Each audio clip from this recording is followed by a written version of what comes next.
क्या आपको पता है इस यूनिवर्स के अंदर हमारे शनि से भी ज्यादा रिंग वाला एक प्लेनेट मौजूद है। क्या आपको पता है जापान 2050 में एक स्पेस एलिवेटर बनाने जा रहा है जिसके जरिए हम स्पेस में जा सकेंगे। इस वीडियो के अंदर मैं आपके साथ से 6 फैक्ट्स के बारे में बात करने वाला हूँ जिनको सुनने के बाद आपके मुंह से सिर्फ एक ही वर्ड निकलेगा, वो होगा marvellous. Fact number 1, ISRO Chandrayaan 3 के बाद इसी महीने के अंत में सूरज की तरफ एक अंतरिक्ष यान लॉन्च करने वाला है जिसे आदित्य L1 का नाम दिया गया है, जिसे L1 पॉइंट पर सूरज की स्टडी करने के लिए भेजा जाएगा। और आप लोग सोच रहे होंगे कि आदित्य तो समझ में आता है, ये L1 पॉइंट क्या है। मैं आपको बता दूं, जिस पॉइंट के ऊपर दो बड़ी बॉडीज का गुरुत्वाकर्षण बल एक समान हो जाता है उसी को लैग्रेंज पॉइंट कहा जाता है। हमारे धरती और सूरज के बीच में ऐसे 5 लैग्रेंज पॉइंट हैं। अगर इन पॉइंट्स पर किसी सैटेलाइट को भेजा जाए तो ये वहां पर जाकर स्थिर हो जाएंगी, यानी ये पॉइंट सैटेलाइट्स का पार्किंग स्लॉट कहा जाता है, जिससे फ्यूल कंजप्शन काफी ज्यादा कम हो जाता है। इन पांचों पॉइंट्स का पर्पस हमारे लिए अलग अलग है। जैसे L1 पॉइंट पर सैटेलाइट को भेजा जाता है जो सन को स्टडी करने के लिए बनाया गया है, क्योंकि इस पॉइंट पर सैटेलाइट बिना किसी दिक्कत के सन को स्टडी कर सकता है। इसरो भी अपने सैटेलाइट को इसी पॉइंट पर भेजेगा, इसीलिए इसे आदित्य L1 नाम दिया गया है। और L2 पर टेम्परेचर काफी ज्यादा स्टेबल रहता है, इसीलिए L2 पॉइंट पर जेम्स वेब टेलीस्कोप को रखा गया है ताकि यूनिवर्स से आ रही सारी स्टार्स और गैलेक्सीज की गर्मी को वो देख सके। It's awesome. फैक्ट नंबर 2, आपने शनि ग्रह को तो जरूर देखा होगा, लेकिन इस यूनिवर्स में एक और प्लेनेट भी है जिसके रिंग्स शनि की तुलना में काफी ज्यादा है। इसका नाम है J1407b। ये शनि की तुलना में असली लॉर्ड्स ऑफ रिंग है। इसकी रिंग्स शनि के मुकाबले 200 गुना बड़े हैं और 120 मिलियन किलोमीटर चौड़े हैं, जो पृथ्वी से सूर्य तक की दूरी के लगभग आसपास है। यदि हमारे शनि के रिंग्स इतने बड़े होते तो वो रात में आसानी से आसमान में दिखाई दे जाते और आपको शनि ग्रह चंद्रमा से भी ज्यादा बड़ा दिखाई देता। वैज्ञानिकों ने पता लगाया है कि इस रिंग के बीचों बीच एक ग्रह भी है जो कि हमारे मंगल ग्रह से भी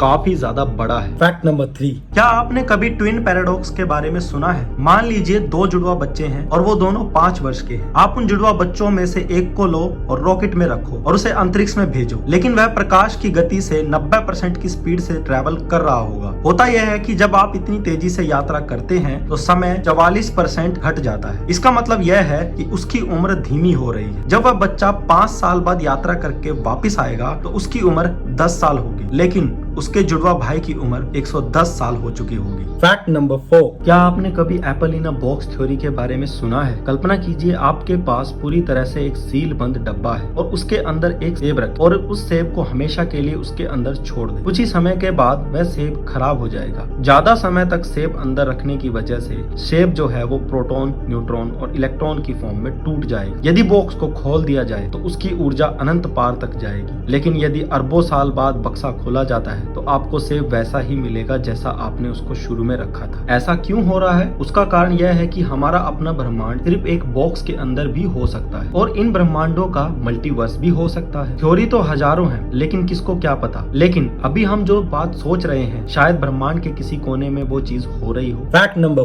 5, दोस्तों ये है ट्रैपिज सिस्टम। इसे 2016 में बेल्जियम के एक एस्ट्रोनॉमर मिशेल गैलन ने अपने ट्रैपिज टेलीस्कोप की मदद से खोजा था। ये 7 चट्टानी ग्रहों का एक परिवार है जो अपने सूर्य का चक्कर बहुत ही करीब से लगा रहा है। पृथ्वी के आकार की ये 7 दुनियाएं एक साथ इतनी पास से परिक्रमा कर रही हैं कि इनका पूरा सिस्टम बुध की कक्षा के अंदर आसानी से फिट हो जाएगा। ऐसा माना जाता है कि भीतरी 2 ग्रह शुक्र ग्रह की तुलना में भीषण गर्मी वाले और घने बादलों से ढके हुए हैं और इनके पड़ोसी ग्रह ट्रैपिस 1H माना जाता है कि ये हमारी पृथ्वी के मौजूदा साउथ पोल से भी ज्यादा ठंडा है। लेकिन इस प्रणाली के 4 ग्रह ऐसे हैं जो अपने सूर्य से इतनी दूरी पर चक्कर लगा रहे हैं जहां पर रहने लायक जमीन और तरल पदार्थ में पानी मिल सकता है, इसीलिए यह ग्रह रहने के लायक हो सकते हैं। फिलहाल अभी इन पर और भी रिसर्च करना जरूरी है। फैक्ट नंबर 6, क्या आपको पता है जापान 2050 तक धरती से अंतरिक्ष में जाने के लिए एक स्पेस एलिवेटर बनाने वाला है जो लोगों को धरती से 96,000 किलोमीटर दूर अंतरिक्ष में ले जाएगा। शायद आपको सुनने में यह एक साइंस फिक्शन मूवी की तरह लग रहा होगा, लेकिन यह बिल्कुल सच है। जापान की एक ओबेयाशी कॉर्पोरेशन एक कंस्ट्रक्शन कंपनी है। इसका कहना है कि 2025 में स्पेस एलिवेटर का काम शुरू हो जाएगा। यह स्पेस एलिवेटर धरती से 96,000 किलोमीटर कार्बन नैनो ट्यूब से जुड़ा होगा, जो कि स्टील से भी 20 गुना ज्यादा मजबूत है और अंतरिक्ष से स्पेस एलिवेटर को स्थिर रखने के लिए 2 सैटेलाइट बेस स्टेशन भी तैयार करेंगे, जो कि एलिवेटर के पूरे सिस्टम के वजन को सहने में सक्षम होगा। दोस्तों 2018 में सुजुका यूनिवर्सिटी के साइंटिस्टों ने एक स्पेस एलिवेटर को टेस्ट किया था और अब उसी के आधार पर साल 2025 में इसका काम शुरू किया जाएगा। तो कैसी लगी आपको ये इन्फॉर्मेशन? आई होप आपको ये वीडियो बहुत ज्यादा पसंद आई होगी। तो इस वीडियो को अपने फ्रेंड, अपने फैमिली के साथ शेयर जरूर कीजिए ताकि सबको ये इन्फॉर्मेशन मिल सके। तो मेरी ऐसी और फैक्ट्स की वीडियो जानने के लिए मेरे चैनल को सब्सक्राइब जरूर कर लीजिए और बेल आइकन को भी दबा दीजिएगा ताकि आने वाली वीडियो की नोटिफिकेशन आपको तुरंत मिल जाए। Thanks for watching. मिलते हैं हम आपसे नेक्स्ट वीडियो में।